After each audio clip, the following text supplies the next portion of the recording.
Buenos días, buenas tardes, buenas noches y muy bienvenidos. Soy Ray Gibbons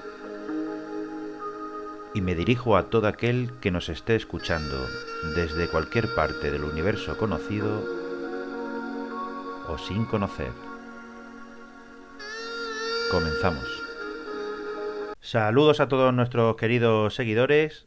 Hoy traemos al programa la película Hereditary de Ari Aster y me gustaría comenzar presentando un poco a Ari Aster, que yo lo englobo dentro de una joven generación de directores que está pisando fuerte, está entrando con fuerza en el mundo cinematográfico. Y Ari Aster, que es un joven director neoyorquino, que tiene en su haber tan solo dos películas y algunos cortos. Y entre esas dos películas tenemos esta Hereditary, de la que vamos a hablar hoy, que es su ópera prima.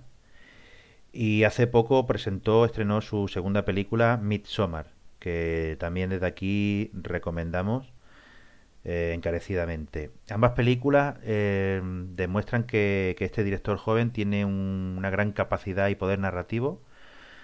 Eh, y creemos que por eso la traemos al programa, porque pensamos que Ari Aster va a dar mucho que hablar en el futuro, porque ya viendo lo que ha hecho hasta ahora, eh, vemos que hay algo más que simplemente un mero director de películas. Vemos ahí un narrador y creemos que va a dar mucho que hablar en el futuro. Es un talento muy joven, tiene 36-37 años, y yo lo englobaría junto con Robert Eggers y Jordan Peele, junto a estos dos directores que están presentando películas de género de terror, o que podríamos considerar de género de terror, aunque son algo más que una simple película de terror, como este baluarte de este cine que está viniendo con fuerza, esta generación de directores, y que vendrían, yo los comparo en su momento con David Fincher, con Denis Villeneuve y con Nolan, cuando empezaban a su vez, ¿no? Aunque estos ya son de una generación ya que están en su plena madurez.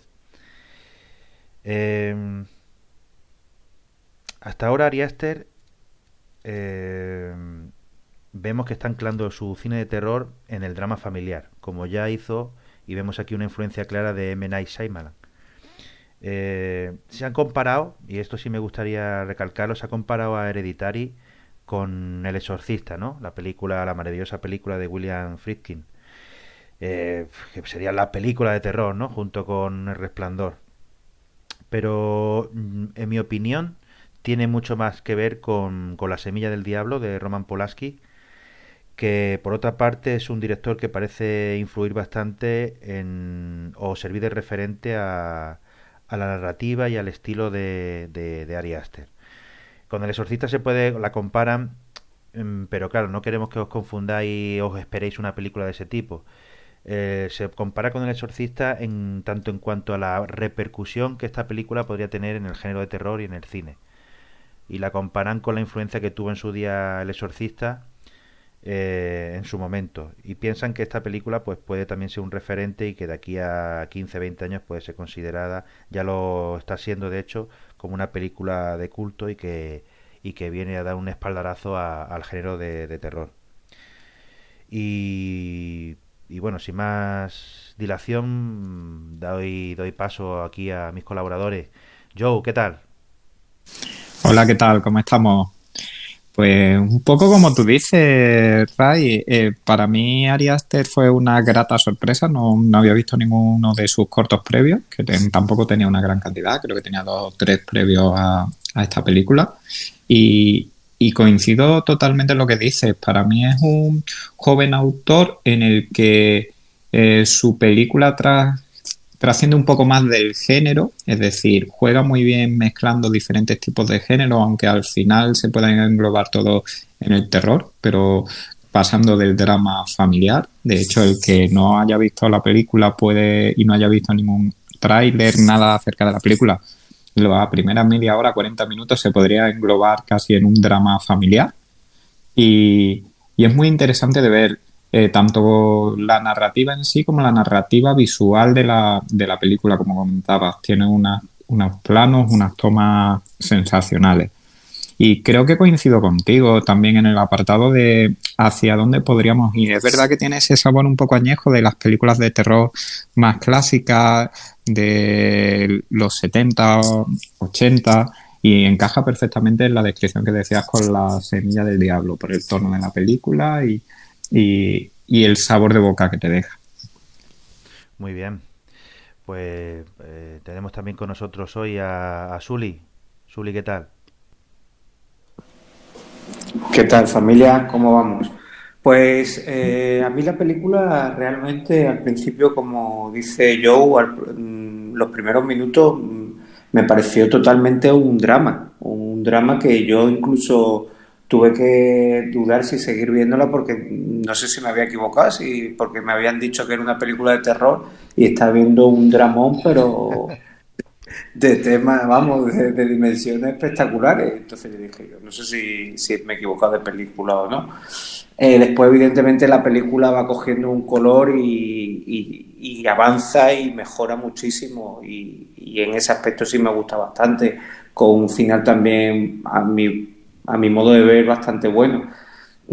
La película refleja mucho, no sé si os ha parecido a vosotros, el tema o vuelve a reflejar el tema de las sectas en Estados Unidos, que empezaron a proliferar en 1983, si no me equivoco, y que en el cine se han hecho varias también referencias al tema de sectas. Bueno, lo último que yo he visto en temas de series, por ejemplo, la tan aclamada serie de True Detective, la primera temporada y la última, que no sé si la última es la tercera o cuarta temporada, creo que es La, la tercera, me parece, hablan hace un poco de reflejo también de eso, de las sectas en Estados Unidos. No hasta el punto de vista de terror, pero sí hablan de las sectas en Estados Unidos. Y como película también, no sé si la habéis visto, la de Regresión, también, esa habla también de la secta y en ese aspecto, bueno, le da un tono bastante chulo porque es un tema que da mucho que hablar,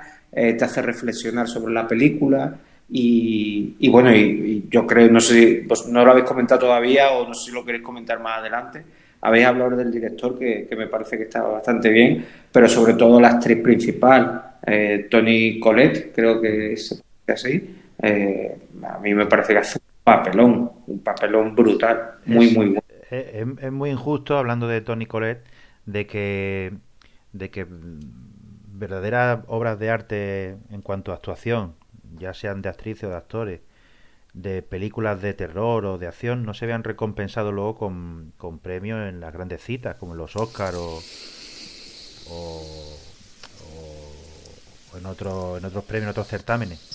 Y se ve un poco perjudicado auténticas maravillas de actuaciones por el género simplemente por el género de la película, lo cual es bastante injusto. Aquí, vamos, mínimo era para merecedora de nominación porque el papel que hace, vamos, es tremendo.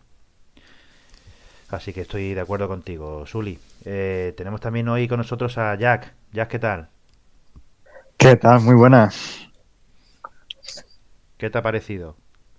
Pues la verdad es que llevaba años escuchando, bueno, leyendo sobre estas películas, todo el mundo las recomendaba.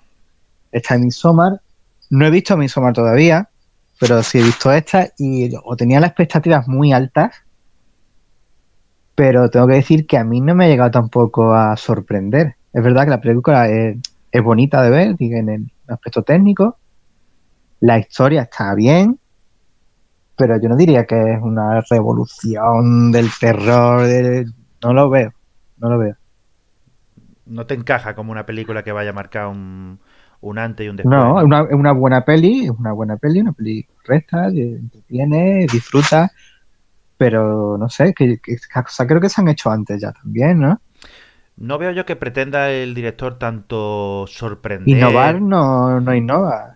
Mm, Sí, o sea, en cuanto a la película de terror, si lo enfocas solamente como una película de terror, esos respingos, esos sustos que te puede dar, o esos giros de guión, pues igual si estás esperando algo como eso, pues verdad que te puede decir, bueno, pues una película de terror, pero claro, aquí estamos hablando de quizá mm, se deja entrever este director en su forma de rodar, en su forma de narrar con esas imágenes y ese estilo muy particular en que está más de una persona con un talento muy a tener en cuenta para el Sí, futuro, sí, ¿no? eso no hay duda. Yo me refiero a la película en sí. Luego a la película como sí, pues es posible que igual si la comparan con El Exorcista o La Semilla del Diablo la estén sobrevalorando. Yo si la comparan con El Exorcista, la comparación quizá pueda perder, pero con La Semilla del Diablo no. En cuanto a lo que representa, no hablo de técnicamente ni nada, sino en cuanto Ya, ya. al icono como película. Y, y también nuestros espectadores, bueno, las personas que no, nuestros seguidores, que si les recomendamos que cuando ahora esta primera parte que no contiene spoilers y hagamos el corte, si pueden que la vean si no la han visto todavía, antes de que la comentemos ya con spoilers, un consejo que creo que le damos los cuatro es que para ver Hereditary y como esta, tantas otras películas, es imprescindible que no vean el tráiler y que ni siquiera lean la sinopsis. Porque ese tipo de cosas, primero, normalmente los trailers te revientan las películas, el 90%. Y cuando no te la revientan, sí dan a entrever que la película igual tiene un ritmo que luego cuando tú ves la película no se corresponde. Entonces tienes una expectativa a nivel narrativo y a nivel de velocidad y de ritmo de película que luego no la vas a ver y vas a empezar a decir, bueno, ¿y cuándo llega esto? ¿Y qué va a pasar? Entonces no disfrutas la película igual. Sin embargo, si vas sin ningún tipo de expectativa, pues quizá empieces como a fuego lento, ¿no? Esta película se disfruta mucho más seguro. Y bueno, opináis lo mismo que yo sobre este tema, porque yo es algo que tengo como una norma que cumplo siempre a rajatabla. Nada de spoiler y nada de sinopsis si lo puedo evitar. Totalmente, es mejor ir de nuevas y ver y disfrutar la película tal y como está pensada y concebida, no tener una idea preconcebida a través de lo que sea el tráiler o cualquier sinopsis y luego llevarse la decepción, como ha pasado con muchas películas de M. Night Shyamalan. Exactamente, es que Chinaman tiene el problema de que una vez que hizo el sexto sentido todo el mundo quería ver otro sexto sentido y sus películas son algo más que eso, ¿no? Hay una evolución en su cine y yo creo que las comparaciones y esas críticas exageradas no son injustas, ¿no? Con respecto a su filmografía. Bueno, yo estoy totalmente de acuerdo con lo que habéis dicho vosotros. De hecho, una cosa que llevo pensando desde hace bastante tiempo, que los trailers han tenido una evolución en el cine a peor. Han querido poner unos trailers para captar al mayor número de personas para que puedan ver la película, pero creo que es un error. Sobre todo para los amantes del cine, creo que están destrozando muchas películas porque le quita toda la esencia de lo que es que te sorprenda la película en sí. Una película tienes que tener todas las consecuencias para verla. Luego, después de terminarla, puedes decir, no me ha gustado, no me ha gustado, pero tienes que verla, sentarte y verla, que hoy en día eso no lo hace la gente, simplemente con el tráiler ya sabe que dice, no me va a gustar, pues vaya rollo de película y tal. Y con respecto a lo de Sailaman, hombre, estamos hablando de palabras mayores. Para mí hay un antes y un después con este director.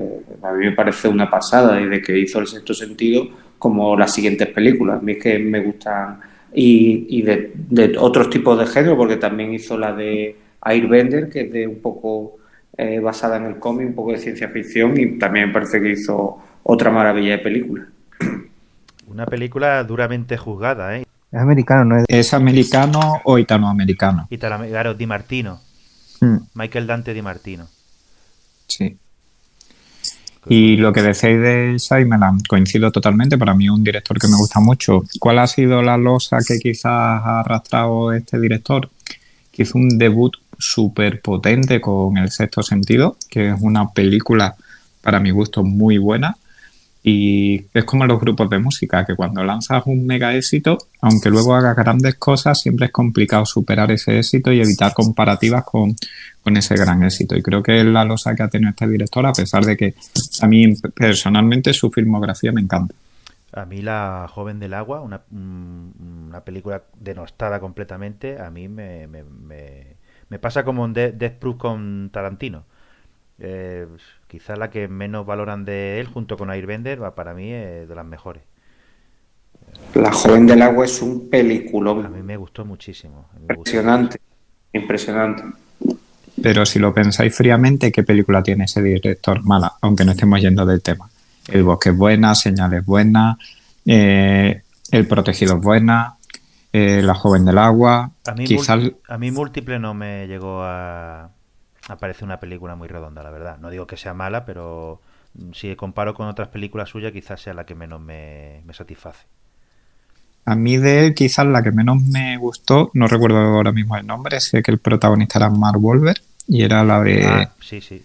Ahí es No que, recuerdo el nombre. sí, ahí digamos que hizo como una especie de revisión de los pájaros de Hitchcock.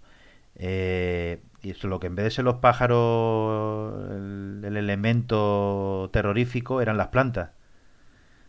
Eran las plantas. Sí, Y también me pareció una película de las de él quizá un poco más flojilla que el tono general de sus pelis. Y era una película que a mí me dejó un poquillo frío, la verdad. No, en ningún momento cogí yo ritmo con ella, ni me hizo tampoco meterme mucho en la narración. La verdad que me dejó un poco frío. No, a ver, te estoy buscando a ver cómo se el llama. incidente era. El incidente, es verdad. El incidente. Ah, vale, vale, no, esa no la he visto. Esa no la he visto, la del incidente no la he visto. A mí la de señales me encantó. Pero bueno, nos estamos derivando un poco con Chinaman y estamos con Ari Aster. Lo que sí, el cine de terror vivió su época de oro en los años 30 con Bela Lugosi y Boris Karloff. Y después de los años 30 fue el maestro Alfred Hitchcock el que, el que dio un golpe, un puñetazo en la mesa y casi engañando a la productora, creo que era la productora, la Paramount, que en ningún momento le querían financiar Psicosis y el tío engañando a la productora, bueno, no engañando, sí, diciendo, sobre todo haciendo una película, un producto muy barato, con muy poco dinero, y utilizando lo que en ese momento él tenía de logística y de cámara y de productos de su serie Alfred Hitchcock Presenta, utilizando todo eso, convenció a Paramount para que le dejara y pusiera un poco de dinero para hacer Psicosis y cambió, dio otro giro al género en los 60 y gracias al éxito de Psicosis pudo hacerlo con el 63 Los pájaros, que quedaron ahí ya para siempre como parte de la historia del cine y de las mejores películas de terror.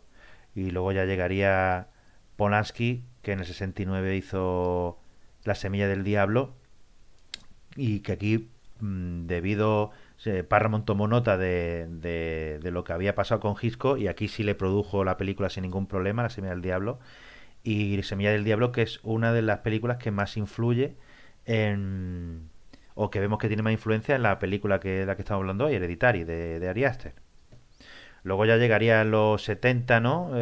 Corregirme si me equivoco, el amigo George A. Romero, ¿no? Para redefinir el género, metiendo su trilogía de los zombies y le dio otra vuelta de tuerca. Es que es muy interesante. Aquí deberíamos hacer otro día un programa exclusivo de cine de terror y ver un poco la evolución del terror por década.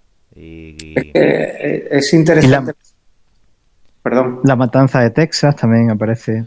Sí, de verdad. Halloween ya más al final de los Eso ya a 70. finales de los 70, sí. Sí, sí. Luego ya en los 80 tenemos la cantidad de serie B de mucha morralla que debido al éxito de las películas anteriores, pues, es que es un género complicado. También es un género que genera mucho dinero, muchísimo dinero, porque son películas que son muy baratas y que luego recaudan mucho. Y entonces, claro, para las productoras, pues, y los directores lo que hacen, pues, es tirarse hacia ese género porque es la forma de empezar, ¿no? Casi todos los directores empiezan con películas de, de este género. Sin ir más lejos, tenemos al amigo Steven Spielberg, que empezó con su Demonios sobre ruedas, una película de terror magnífica y que también... Y luego, ¿por qué no hablar de Tiburón? Que, ¿por qué no también podemos catalogarla como una película de miedo? Quizá no de algún subgénero como lo que la gente tenga en mente, ¿no? Pero al final deja de ser una película de miedo, Tiburón. Que es interesante lo que estás diciendo. Quería hacer dos puntualizaciones con lo que estás diciendo. Es definir lo que entendemos como cine de terror. Porque es verdad que tú has hablado de películas como zombies y para mí, particularmente las películas de zombies o hombres vivientes o como quieras calificarlo, particularmente no diría que es un cine de terror. Incluso no sé qué género, puede ser un subgénero, como tú bien dices, pero yo he visto películas de zombies que podría ser hasta de cine de acción, porque sin ir más lejos, esta de Brad Pitt que hizo, que es bastante buena, esa a mí me parece una película de acción totalmente, no me parece una película de terror. Y también es verdad que el cine de terror ha evolucionado también a otra cosa que la están catalogando como cine de terror, que también, bajo mi punto de vista, es erróneo. Porque estoy viendo las últimas películas de terror y me parecen totalmente thrillers. Me parece un thriller de todas, que no me da ningún miedo, parecen películas de investigación. De hecho, hay están metiendo mucho policía para a la hora de investigar, de cómo va el tema. No es un terror psicológico como esta película que estamos debatiendo, que es Hereditary, que ya digo, sí es verdad que ha tenido mucho éxito precisamente por eso, porque ha vuelto a coger las buenas costumbres de lo que es el cine de terror.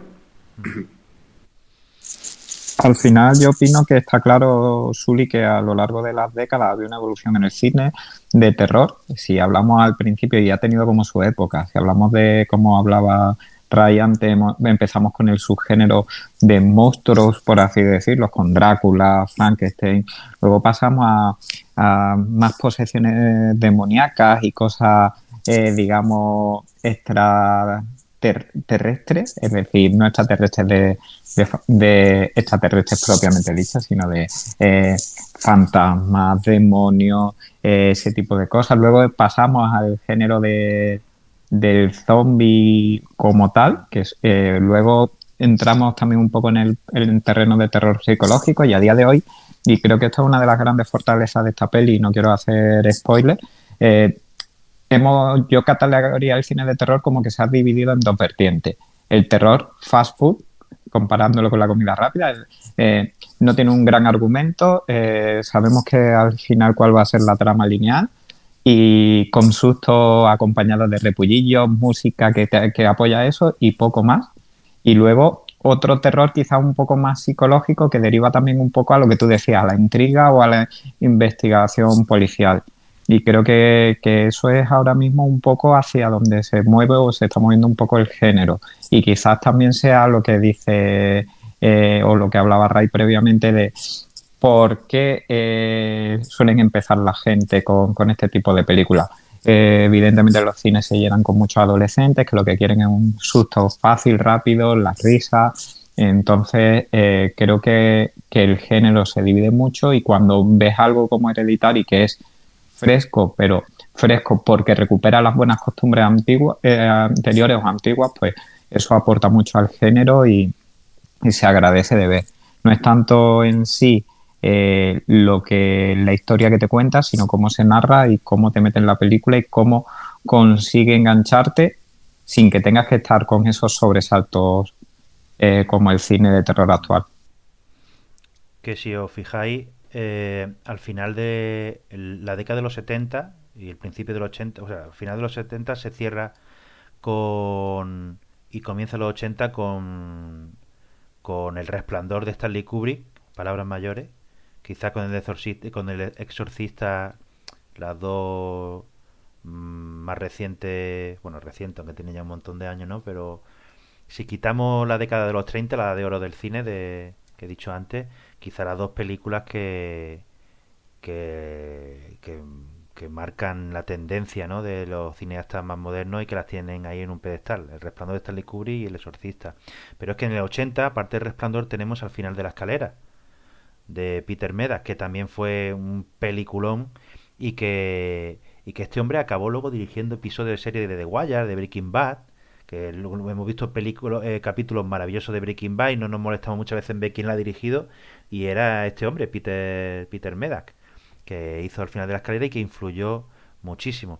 Pero es que luego el problema que hubo en los 80 es que la serie B se llenó de sangre, y barata y efectiva, y la aparición del videoclub, pues hizo que esta tendencia pues fuera más.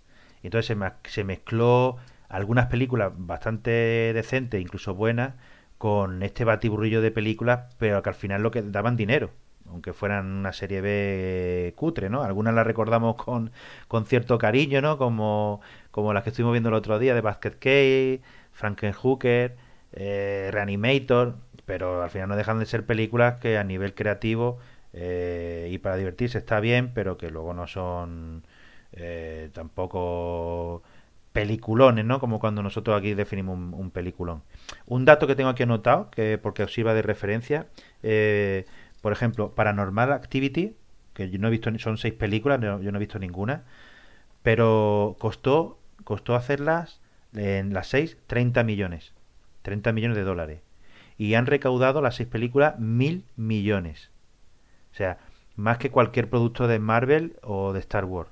Para que veáis que sin ser Paranormal Activity una película que haya de ser recordada como la quinta esencia eh,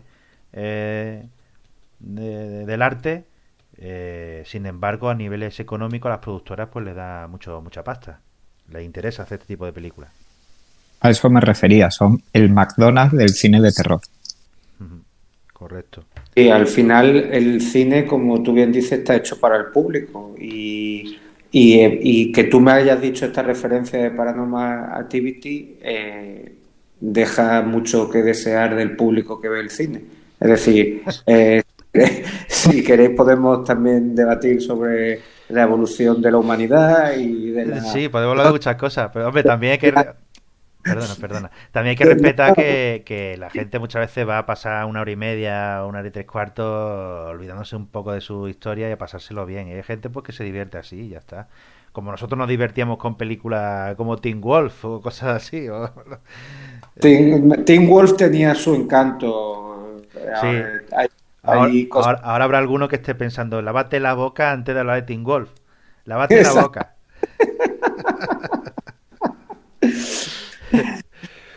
Bueno, Bueno, pues vamos a dar paso a ver la película otra vez antes de comentar las imágenes, las escenas y más cosas de interés. Invitamos a nuestros seguidores a que le den a like o dislike, lo que les apetezca, y que hagan algún comentario, a ver si nos posicionan bien en YouTube. Y volvemos a hablar en nada, en unos minutitos. Hasta ahora.